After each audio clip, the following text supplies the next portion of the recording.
Dr. Smith, Yes, sir. back to the question of bottled water, Yes. since that appears to be how many of us consume water today, why not why is the Department of Health not bringing this bill that we should insist that bottled water be fluoridated that's sold in the state? Well, all water sources have fluoride, so you're talking about whether we should require that the levels of fluoride in bottled water be brought up to the optimal 0.7 parts per million.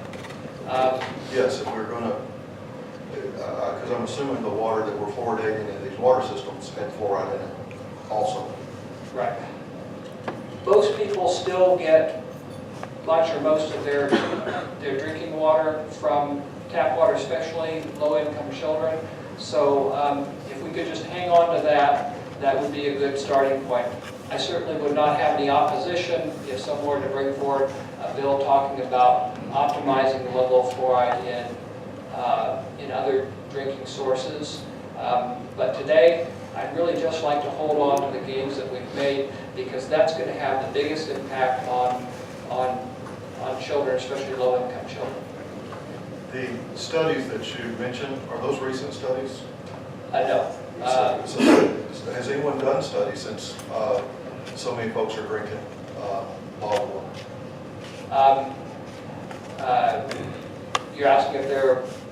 Any of the studies that you cited have been with the effect of folks drinking bottled water, which is not fluoridated, whether those studies still hold up?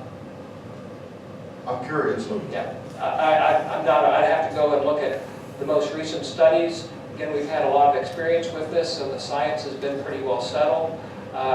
There are, it's a good point. Children tend not to drink most of their water from bottled water, but certainly we could see if there are any studies that have been done that are more recent. Okay. You mentioned the suffering children, no access to dental care, poor children.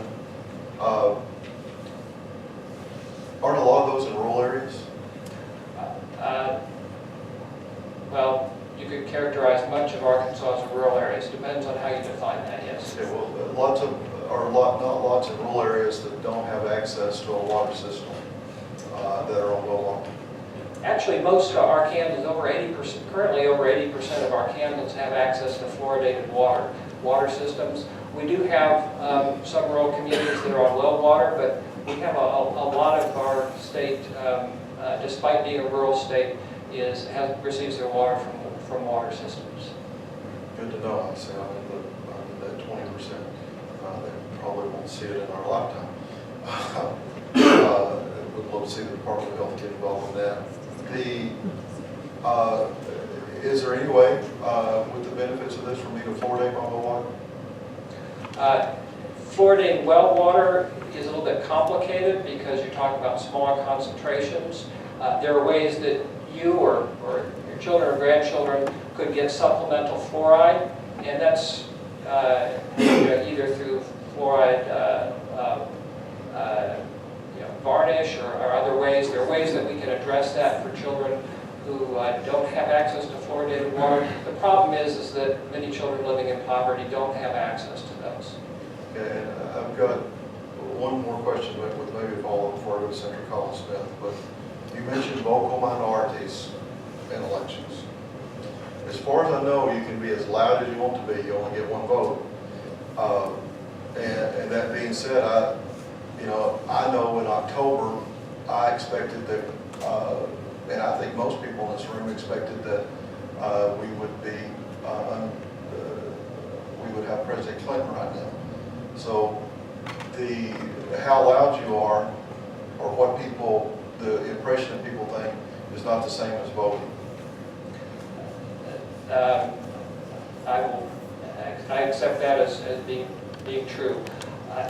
The point I was trying to make is that community water fluoridation is just as safe and effective regardless of which water system that you're being served by, that this would need to be reconsidered.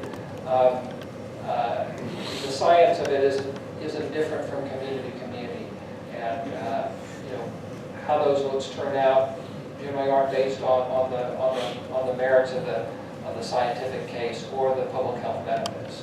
So you and what I'm hearing so far, the folks that want to leave things as they are, then do not have confidence that the voters will make the right decision.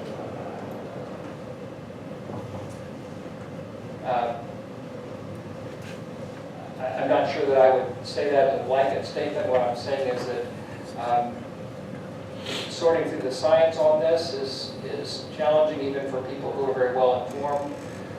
There are many decisions that we make sort of at a state level, and having weighed the evidence, we drive on the right-hand side of the road. We don't generally leave that up to communities to choose which side of the road they want to drive on. It's not that they would choose, that driving on the left-hand side is wrong and communities would make bad choices, but, That's not a new thought, Doctor. As a state senator, I am told over and over that I'm not qualified to vote on many things that I can't understand. So I would certainly follow that my community would be either. Senator Congressman?